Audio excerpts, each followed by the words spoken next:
Monsieur le ministre, Monsieur le Président, Mesdames et Messieurs les Présidents, doyens, les directeurs généraux, chers étudiants,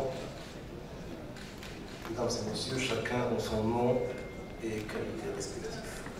Il n'était pas prévu que je fasse d'intervention à cette occasion. L'exercice est difficile quand on passe après Monsieur le Ministre, mais j'aimerais partager avec vous 3 annonces qui sont liées à la thématique qui nous réunit aujourd'hui et spécifiquement au panel qu'on vient d'annoncer un instant là. Et avant tout, je voudrais vous transmettre des salutations de Monsieur le ministre de l'Industrie, Serigne Mansour, qui n'a pas pu être parmi nous aujourd'hui en raison d'un déplacement officiel à l'étranger. Je voudrais également saluer les organisateurs de cet événement qui bénéficie du haut patronage de Sa Majesté le roi Mohammed VI côté Bassis.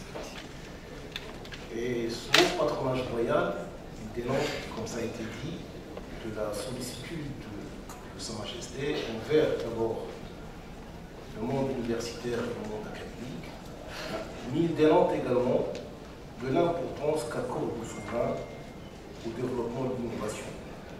Comme l'a souligné M. le ministre de l'Enseignement supérieur, Sa Majesté a adressé l'année dernière aux participants à la Journée nationale de l'industrie, qui est organisée par le ministère de la CGM, un message royal où le souverain a donné ses hautes instructions pour inaugurer et intégrer pleinement une nouvelle ère industrielle portée par et vers la souveraineté, une nouvelle ère où l'industrie marocaine devrait intégrer de nouveaux savoir-faire, devrait développer des métiers hautement technologiques et devrait également faire de l'industrie un vecteur essentiel de création d'emplois, d'accélérateur des exportations.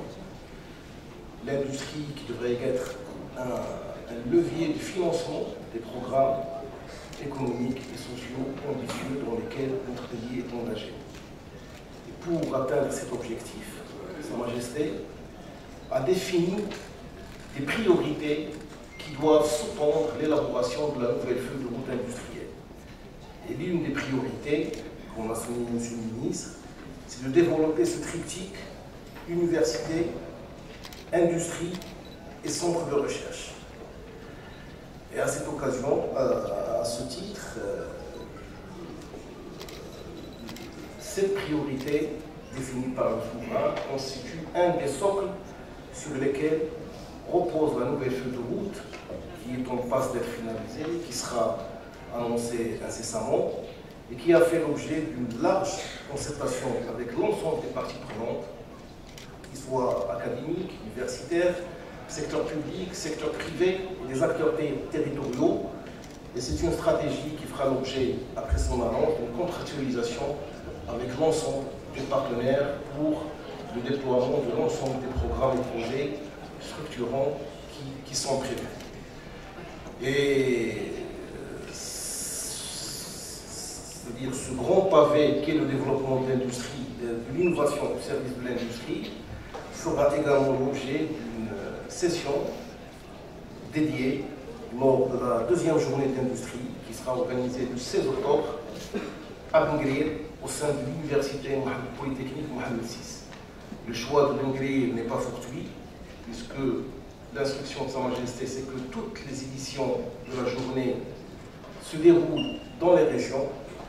Le choix de l'université n'est pas également fortuit parce que nous voulons mettre à l'honneur l'université, mettre à l'honneur le travail de recherche et d'innovation qui est développé au sein de l'université et mettre également à l'honneur les étudiants marocains, les compétences marocaines qui sont la fierté de notre pays. Et tout le monde est invité à prendre part à cette 2e journée d'industrie dont le programme s'annonce très prometteur et dont l'une des sessions et des moments forts, c'est justement, je vois ici mon ami, c'est Mohamed Bachiri, qui est co-organisateur avec nous de la Journée nationale de l'industrie. Donc l'un des moments forts sera une session dédiée pour M. le ministre, si son temps lui permettra, donc partagera avec les participants cette nouvelle vision, une vision qui lui est très chère, qui a fait l'objet de beaucoup de réunions avec le ministère de l'Industrie, justement pour avoir une feuille de route pragmatique, à fort impact, et qui permet de renforcer ce triptyque industrie, université et centre de recherche. Et c'est une session qui sera également l'occasion de signer des projets d'innovation portés par des startups, portés par des jeunes Marocains, consistant à développer des projets innovants au sein de l'industrie marocaine. Deuxième annonce, en lien avec le panel, c'est que notre pays s'apprête à organiser du 30 octobre au 2 novembre, le Salon international de l'industrie aéronautique et du spatial. C'est un salon qui sera organisé sur instruction de Sa Majesté au sein de la base des forces royales à Marrakech. Et c'est un salon qui verra la participation de plus de 200 grands players mondiaux du secteur de l'aéronautique et du spatial. Toutes les grandes locomotives seront présentes, tous les grands constructeurs seront présents, Boeing, Safran, Embraer, tous les grands équipementiers et motoristes seront présents. La particularité de cette édition, c'est que, puisque c'est notre pays, nous voulons repositionner ce salon dans l'agenda des grands acteurs aéronautiques.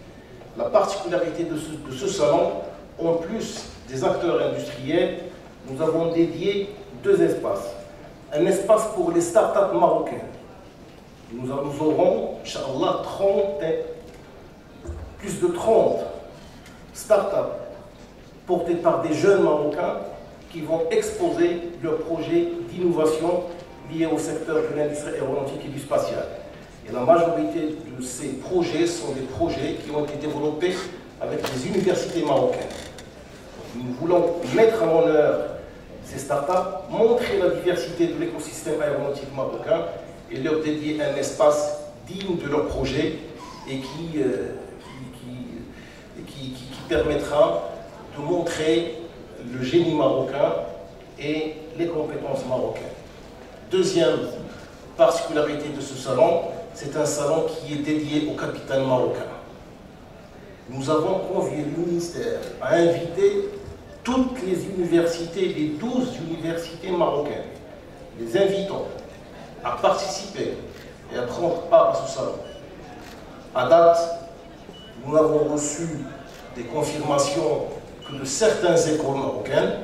Nous attendons la confirmation des universités marocaines et on voudrait mettre en avant l'offre marocaine en formation, donc ces 2 dimensions, enseignement supérieur et formation.